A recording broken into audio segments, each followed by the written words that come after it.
Yo, what's up? It's your boy Dizzy, and we back with another episode of Halftime with Dizzy, man. Appreciate you tuning in. Happy New Year, man. I hope y'all have had a great start to the new year thus far. Hey, we had some great football games to open up 2026, man, and I appreciate you for tuning in to this episode to hear me ramble about it and break it down just a little bit. Let's not waste no time. Let's get right into the game plan for this episode. We're going to start with the halftime headlines. Of course, I got two top fives. The first one, top 5 game changers in round 2 of the college football playoff, man. From there, going to NFL, a similar top 5.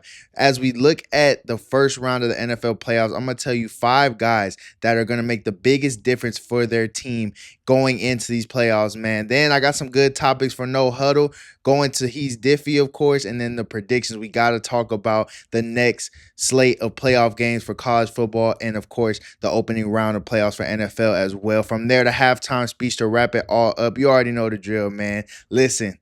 As I'm recording this right now, I'm just over 80 subscribers away from hitting 350 subs. If you've been following along, you know that that's the goal. So, hey, I be getting at least 20 of y'all watching these videos, man. If you could somehow get 4 people, each of y'all get 4 people to sub, man, I would greatly appreciate it. At this point, man, make 4 accounts. I don't give a fuck. Just as long as we can hit that goal of 350 by the end of February, man. And of course, as a reminder, I'll be doing a giveaway once we hit that goal. 350 subs. I'll be giving away a shirt with the Too Nice logo on it, some gift cards, some other goodies as well, man. I'm very eager to give back to y'all and show y'all how much I appreciate you guys for showing me so much love and support, man. Without further ado, let's get into the show.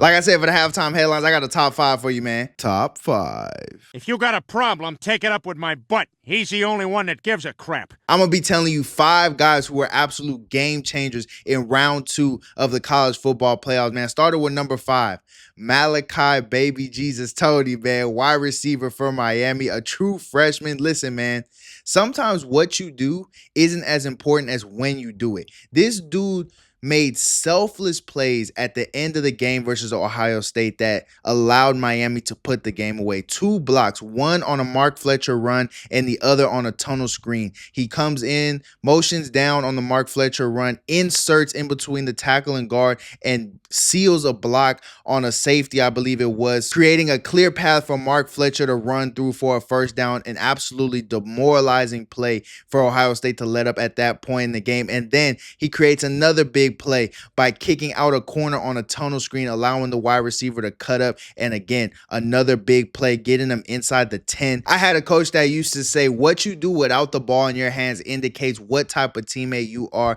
And Malachi Tony proved that he's a great teammate by executing big blocks in order for his boys to make big plays, man. That's number 5. Let's move on to number 4 on the list. We're going to go to the Indiana-Alabama game. Now, there's a lot of people that you can sit there and say they were a game changer for Indiana as they put straight belt to ass on Alabama. But I'm going to go with DB D'Angelo Pons, man. It's 3.5 minutes left in the first half. Alabama's only down 10-0. They complete a big pass to Ryan Williams. They look like they're starting to drive, get some momentum. You saw against Oklahoma, they were down 17-0 and rally back. It looked like if they were going to rally back against Indiana, this was the time. Ty Simpson drops back, scrambles, breaks the pocket, runs for a first down, and as he's being brought down, D'Angelo Pons comes and puts a big hit on him, forcing a fumble. Indiana recovers, and it was just over from that point on. To me, that was the turning point of the game. That was demoralizing for Alabama. Ty Simpson, I think from that point on, was kind of dealing with some injuries and ultimately couldn't finish the game. When you look at the tape, Ty Simpson was already being brought down. He's more than likely going down no matter what, but it's the extra effort. It's saying, I'm going to make sure to finish this play that D'Angelo Pons has in his mind that forces him to hit Simpson again and bring that ball out again, forcing a fumble and really giving Indiana full control of the game, and which is why they were able to take off. They ended up scoring at the end of the half, making it 17-0, and it was all over after that, man. That's number 4 on the list. We're going to move on to number 3, which to me, Oregon's defense, man, against Texas Tech. You look at the score, 23-0 when Oregon beat Texas Tech, and think it was just a straight blowout, belt to ass, all that. But really, it was close the whole first half. It was 3-0 for most of the first half. Oregon's offense sucked in that first half. I mean, constantly fumbling snaps and just making bad reads. Dante Moore, couldn't really get the ball moving. But the only reason that Oregon was able to pull away ultimately is because of this defense. 2 interceptions, a strip sack, multiple 4th-and-1 stops, a blocked field goal. These plays aren't just, Texas Tech offense made a mistake. Hey, we're going to clean it up on the sideline. These are demoralizing plays. These are plays that take the life out of an offense. These are plays that when they happen, the offense is running to the sideline like this, like just deflated because you're driving down and you throw an interception. You have a chance to put points on the board with a field goal and it gets blocked. You have a gotta have it moment on a 4th-and-1. You run wildcat with this O-line and this running back room that's been great all year, and you get absolutely stuffed. This Oregon defense was lethal this past weekend against Texas Tech, and that's the type of performance that can maybe lead them to their first national championship. We'll see, but that's number 3 on the list for me. Let's move on to number 2. That would be Mark Fletcher, running back for Miami. Hands down, the offensive MVP for the Hurricanes so far. Let me double check what his stats are, man. 262 rush yards, has a receiving touchdown in 2 playoff games, man. Shout out to him for bouncing back too, because against Ohio State, he had a fumble that was kind of a pivotal moment and looked like maybe things would kind of swing Ohio State's way. But again, what you do isn't always as important as when you do it. This guy is a closer against Texas A&M in the first round and against Ohio State this past weekend. You give him the ball and he is going to get big, crucial first downs to keep the clock moving, to keep that tempo that you want, to just, again, and I keep using this word because I can't think of a better word. When a nigga leaves school, you feel what I'm saying? Vocabulary and all types, you just forget. You just stop thinking. We did like a little trivia thing at work about geography, and I didn't get not one motherfucking question right, bro.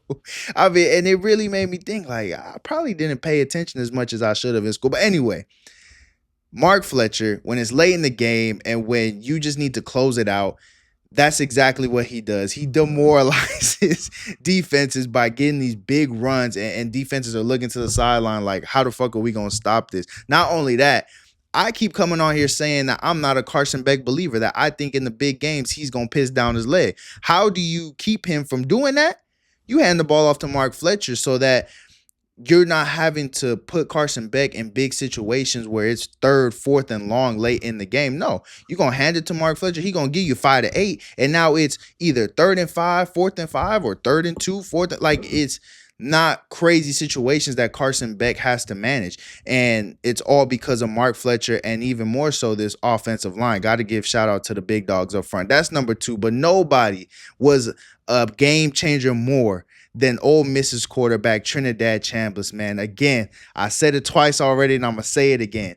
What you do isn't always as important as when you do it, man. And this dude right here, putting together big plays in the 4th quarter to give Ole Miss the win over Georgia, man, absolutely the definition of game changer, man, because if Ole Miss has anyone else at quarterback, you can argue that they don't win that game. So, again, definition of game changer, man. Trinidad Chambliss, Mark Fletcher, Oregon's defense, D'Angelo Pons, Malachi Tony, a.k.a. Baby Jesus, man. Those are the 5 game changers that I saw this past weekend in round 2 of the college football playoffs. Let me know who I missed. Let me know who you think should be on the list, and let's move on to the next top 5. Top 5. If you got a problem, take it up with my butt. He's the only one that gives a crap. This next top 5, I'm going to be telling you 5 guys that will make the biggest difference for their teams heading into the NFL playoffs, man. Now, understand when I say this.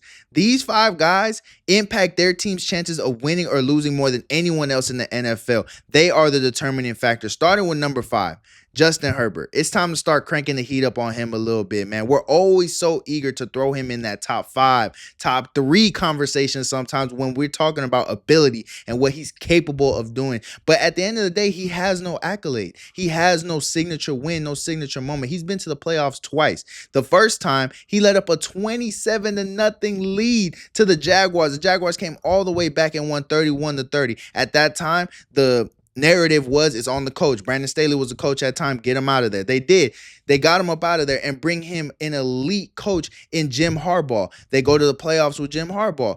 Justin Herbert throws 4 interceptions in a loss to the Texans. So At some point we got to look at him and say, hey, are you really like that or not? Are you really a guy that we can look at and say you are a top 5 talent or not? It's time for him to prove it. He's got a good wide receiver core. I understand he's missing both his tackles. They got hurt earlier in the year. But hey, you made it to 11-6 without him. So obviously you can still get the job done. You feel what I'm saying? It's time for him to elevate his play and show why he was drafted as high as he was and is considered one of the most talented guys in the NFL today. A lot of people call him a prototype. A lot of people just put so much stock in Justin Herbert. It's time for him to finally show it. And if he comes out and plays the way everyone believes he can play and should be playing, the Chargers have a legitimate shot of making a run for the Super Bowl, man. Let's move on to number 4. To me, it's Ben Johnson. I want to see how he manages games going into his first postseason as the Chicago Bears head coach. This is the same Ben Johnson that's been the offensive coordinator for the Detroit Lions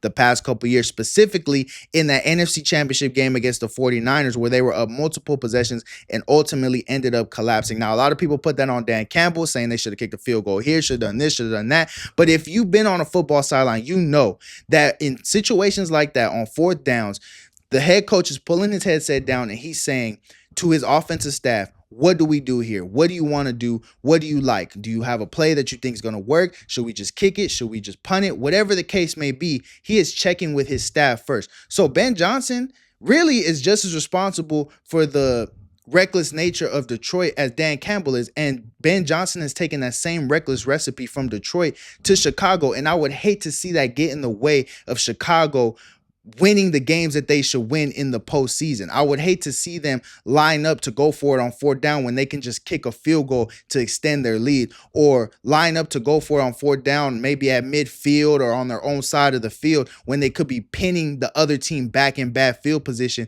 and that ultimately cost them. I want to see, can Ben Johnson manage the game well and take this team that is very talented combined with his elite play calling and this great crowd that they have and go all the way, make a deep playoff run. This is a scary team that a lot of people, a lot of fan bases do not want to see right now. And if Ben Johnson can kind of pull the reins back or know when to be reckless and when to be cautious, I think this team has a real shot, man. Let's move on to number 3 on the list, which to me, CJ Stroud and his offensive line, because I know that they go hand in hand in terms of their performances. I'm only saying this because this Texans defense is ridiculous, man. It's absolutely lethal, and I would hate to see this team fall short of their goals because of bad offensive play. This O-line needs to strap it up, man. I don't know. They got to eat their Wheaties. I don't know what it is. They got to maybe get them a little punani before. I don't know what it is. But they got to do something to protect CJ Stroud. And CJ Stroud has got to manage the game well, put the ball in the end zone when it needs to be in the end zone, make the right reads, use his legs when necessary, and win games, because this defense is going to have you in every single playoff game that you're in, starting with this game against the Pittsburgh Steelers. I personally think that this Texans offense is better than the Pittsburgh offense, and this Texans defense is better than Pittsburgh's defense, even though Pittsburgh's defense is historically good. So I think if they can protect CJ, and if CJ can elevate his play, make the right reads, this Texans team can make a big run, man. Moving on to number 2 on the list.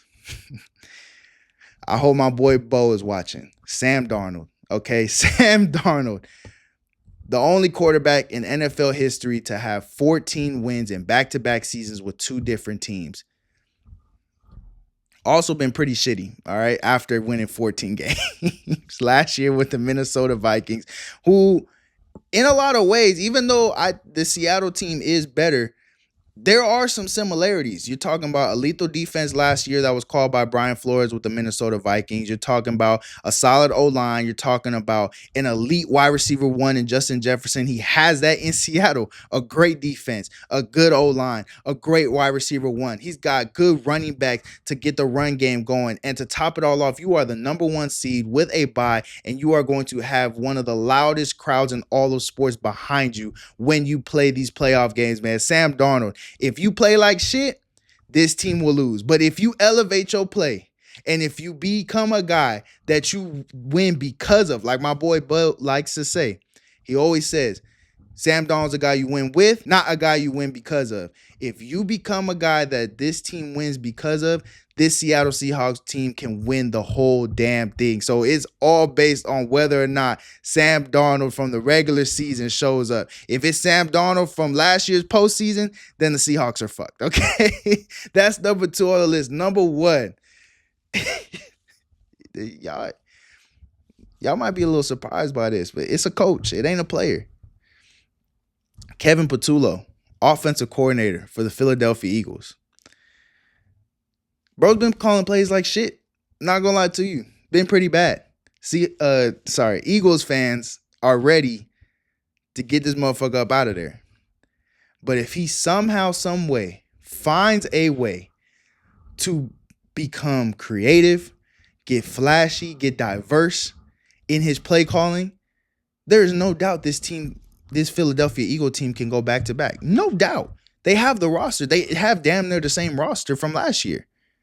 But the difference is last year they had a great offensive coordinator, Kellen Moore, who is now the head coach of the New Orleans Saints because of how well he did last year. Last year, that boy was in his MCM backpack, little nigga backpack. Fuck where that ass at, bitch, where that cash at. Whereas Kevin Patullo, he's been like a California grocery shopper. He got no bag, okay? But if he can somehow find a way to become more diverse, again, more explosive, add some motions, add some shifts, put A.J. Brown on something other than a hitch and a go route, put some different shifts and motions and formations to make running the ball with Saquon easier. If he can somehow do that, this team can no doubt go back to the Super Bowl and win the whole damn thing because, again, they have the pieces. They have everything they need to go out and do it. They just need the direction from their coach. They need to have elite play calling to get them there, especially when they're going up against good defenses like Seattle, Chicago, and whoever else they may have to go through in the NFC.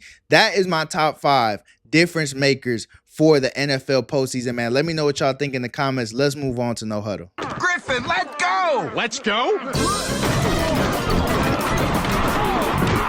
We're going to overload their left side, force them to cover Tweeter one-on-one. And no huddles. What? I'll call the plays from the line. Defense will never know what hit them. First up on No Huddle, a lot of people are wondering if the College Football Committee got it right by letting Alabama in the playoffs after they got straight belt to ass put on them by Indiana. My answer to the question, yes, they did. Let's just go down the list of teams that could have been in instead of them. First, BYU. They only had 2 losses on the season in the Big 12 championship. Who did they lose to both times? Texas Tech. What the hell happened to Texas Tech this past weekend? Okay, straight belt to ass. Moving on to the next one, Texas. With the way that they have played all year, you're telling me that you know for sure it would have been a better outcome?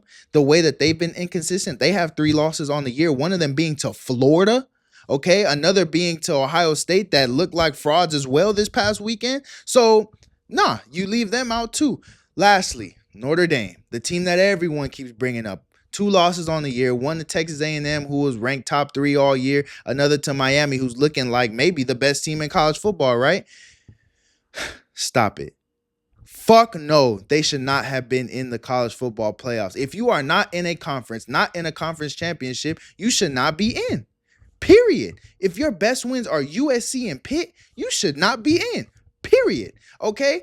If Alabama wasn't in the conference, they would have only had 2 losses. You want to know how I know? Because Ole Miss is in. They only have 2 losses. They weren't in the SEC championship game. Oklahoma hosted a playoff game. They were in with 2 losses, not in the SEC championship game. So we can't sit here and now say that Alabama basically should have been punished because they were in an SEC championship game against Georgia, or sit here and say after they lost that they shouldn't have been in to begin with. You don't know if Notre Dame, if Texas, if BYU, or anyone else would have put up a better fight against Indiana. It was just a bad matchup that Alabama, and we'll see, but maybe nobody could win. Okay, so let's stop with the whole narrative that Alabama shouldn't have been in, and let's for damn sure stop saying that it should have been Notre Dame instead, all right? The next topic and the last topic for No Huddle, all right? I want to talk really quickly about the Raiders. Okay, they fired their head coach Pete Carroll. I think it was the right move. Okay, I truly do,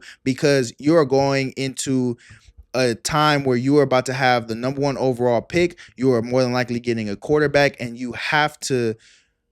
One thing that happens a lot that often damages these young quarterbacks is always rotating through play callers and head coaches, okay? So you don't want to deal with that. You want to have a D'Amico Ryans and CJ Stroud type situations, a Jaden Daniels and Dan Quinn type situation where it's a rookie head coach and a rookie quarterback. You're getting better together, growing together, and hopefully building around them and building something special. That's what I think the Raiders should do. Me personally, I think even though they're sitting there saying that maybe Brian Flores is the leading candidate for the Raiders head coaching job, I think they should call up Joe Brady, offensive coordinator for the Buffalo Bills. He's worked with Josh Allen. He's worked with Joe Burrow. And no matter who the Raiders pick at number one, whether it's Fernando or Dante Moore, they are a quarterback that will be an immediate work in progress that will need to be developed and need to be built around. And Joe Brady, he's been around 2 elite quarterbacks in the NFL and knows what it takes to turn them into franchise guys. That's my take on that, man. Let me know what y'all think in the comments. Let's move on to He's Diffie. Wide open man. A flick into the end zone by Jerome Simpson. Oh, goodness. First up on He's Diffie, man, I said him earlier. You already know who it is. Trinidad Chambliss, man, quarterback, Ole Miss, 362 pass yards, 2 touchdowns in the 39-34 win over Georgia. Again, it's not about what you do. It's about when you do it. Just crucial big play. I mean, all game long, but specifically late in the game, man. You know, scrambling around for 30 yards and then finding a receiver, hitting a wide open slot fade late in the game, back shoulder ball for a touchdown. I mean, he anticipating plays, you know, on the 2-point conversion. That guy isn't open. He throws them open. Just great plays by Chambliss all night long in the biggest game of his career, man. A D2 transfer. Again, another example of a lot of you youngins think it's D1 or bust. This dude went from D2 to now being the face of a program in the college football playoffs, man. So shout out to him. Next up, Myles Garrett, D lineman for the Browns. He broke Michael Strahan's single season sack record, man. Shout out to him. I had to take that I was going to give on him, but my camera about to die, so I'm buzzing through this shit. All right. Next up, Aaron Rodgers, quarterback for the Steelers, 294 pass yards and a touchdown in a crazy 26-24 win over the Ravens without DK Metcalf. But if we're being real, who was really different in that game was a damn win. Fucking up all the kickers late in that game, man. First the Steelers with that extra point, and then the crusher, Tyler Loop, missing that kick at the end of the game that would have won the game for the Ravens, man. But nevertheless, Trinidad Chambliss, Myles Garrett, Aaron Rodgers, those were all guys that were different this past weekend. Let's start predicting these games, man, for the playoffs. Let's get into it. One thing.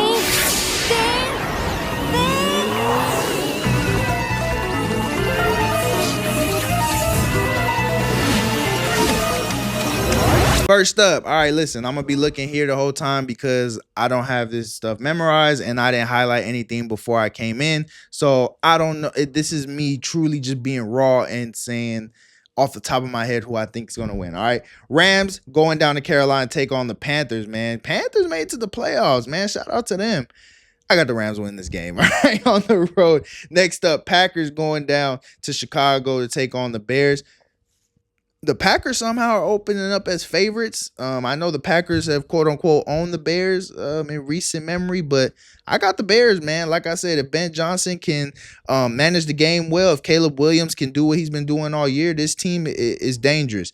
So I got the Bears winning at home. Next up, Bills going down to Jacksonville. Duval. I know the Jags have been doing really well. I got the Bills winning this game, though. I think Josh Allen, I think that it's clicking in his mind as well that you may not have any chances like this again where you don't have Patrick Mahomes, Lamar, Ojo, or Joe Burrow in the playoffs. You got to get it done. So I think he's going to be on a tear and be doing some dumb shit out there and get the win for the Bills, man. Next up, Niners going down to Philly to take on the Eagles. This one's tough for sure. I got the Eagles winning this game, though. I think the Niners' injuries have kind of caught up with them. Brock Purdy's kind of sputtered over the last week or so. So I think the Eagles are going to get this one done. Chargers going down to New England to take on the Pats. Woo! This one's tough, especially after what I just said about Justin Herbert. But I'm going to go with the Patriots, man. Watching them play, I had their game this past weekend. They're just a great team, man. Great team football. Always making the great play. They got MVP candidate at quarterback in Drake May. And I think that with Foxborough rocking like it's going to be Gillette Stadium, I think it'll be too much for the Chargers. I think the Patriots will win this one at home. Lastly, on Monday night, Texans going down to Pittsburgh. Everyone said the Steelers are going to win this because Mike Tomlin don't lose on Mondays. I don't give a fuck, okay? I'm going to take the Texans to win this game. I just think that this Texans defense is that brutal, that lethal, and I think that if I had to bet my money on who's going to figure which defense out first, it's going to be this Texans offense, strictly because this Pittsburgh defense has a lot more holes in it than the Texans defense does. All right, so those are my predictions for the NFL slate of playoff games, man. Let's move on to the Final Four in the college football playoffs. Miami versus Ole Miss. I told my boy Zeke, I'm not picking Miami. I'm not doing it. I'm not picking Carson Beck to win shit. I don't know. Fuck it. Give me Ole Miss. Give me Ole Miss. Hey, not anybody that I picked last week fucking won. I think one team won. It was fucking, who was it? Oregon. Oregon was the only team that won. So I need these picks to hit this week, and this is real risky, but I just think Ole Miss, they got that movie type shit. Like, our coach left us for dead, but now we turning this shit around and we about to go win the whole thing. I see that in there, man. Give me Ole Miss to win this game. Lastly, the last prediction for this segment, man. Indiana, Oregon. I got Indiana winning again, man. I know the saying it's hard to beat a team twice, but I think Indiana will find a way to do it. The way that Oregon's offense sputtered in that first half against Texas Tech, you can't make those type of mistakes against this Indiana team and expect to win, man. I think Kurt Cignetti has this team rolling and dialed in like no other, man. Truly one of the most historic teams in college football history, especially if they can get it done when you consider where they were the last few years and where they are now under Kurt Cignetti, man. Those are my predictions for this weekend. Let me know who y'all got. Let me know who y'all have in the college football playoff Final Four, and let me know who y'all got in the first round of the NFL playoffs, man. Without further ado, let's finish this thing off with the halftime speech. The Cinderella story is over, man. Right? They're fighting for clicks, we're fighting for wins. There's a difference. Right? There's a difference. I'm hurt, dog. Don't ask me if I'm all right. Hell no. Joaquin said dominate, and we not doing it.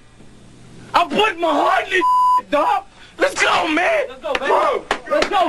Lord, this one inside your heart and find out who you really are. Make sure you look at your teammate today and you come out and you give pure hell today. This team ain't ready for us. Let's prove that they ain't ready for us. Oh, get in here. Let's go. Get in here right now. Get in here. Hey, we got 30 minutes for the rest of our lives. 30 minutes for the rest of our lives. Halftime speech, man. You already know what it is. A little nugget to help you get through the rest of your day, week, month, year, wherever you are in life watching this video. I hope something I say helps motivate you just a little bit, man. And my first halftime speech of 2026 is this: if not now, then when? If not now, then when? We come into the year saying we got New Year's resolutions, we're going to do this, we're going to do that, and then it gets time to do it, and we like, oh, shit. I know, because I'm the same fucking way. I sat there and said, well, on the first day, I'm going to start eating right, and I'm going to start working out. That ain't happened. Okay, but I had to pause and tell myself, if not now, then when? Because what's going to happen is I'm going to keep pushing it off. I'm going to keep telling myself, oh, I got time. I could do this. I could do that. And then I'm going to look up and it's 2027 and I didn't do any of the shit that I said I was going to do in 2026. So if not now, then when? Don't push it off. Don't sit there and say you got time. Do it now. First, start moving like the rent is due, motherfucker. You feel what I'm saying? Like, if not now, then when? That's the mindset I got all 2026, and I hope you have the same mindset, man. I hope that this year is your best year yet, and I hope that, you know what I'm saying, we could just keep doing great things. We can all be successful. We all one we are family. You feel what I'm saying? Okay. So I hope y'all have a great rest of y'all week. I hope that y'all have a great time watching football, man. I know I am going to. Yeah, I don't have nothing coming up, really. No announcements. All right. So again, we not that far away from 350 subs, man. With your help, I know we can get there in no time, man. Once we get there, I'm gonna be doing the giveaway, t-shirt, gift cards, all types of stuff, man. So be sure to hit that subscribe button if you're new. If you're not new, please hit that share button, man. Get someone else new in here, sub to this channel, because we're gonna keep going up and up. And once we up, we stuck. You feel what I'm saying, man? I love y'all, man. Stay tuned. I'm gonna have another video for you real soon.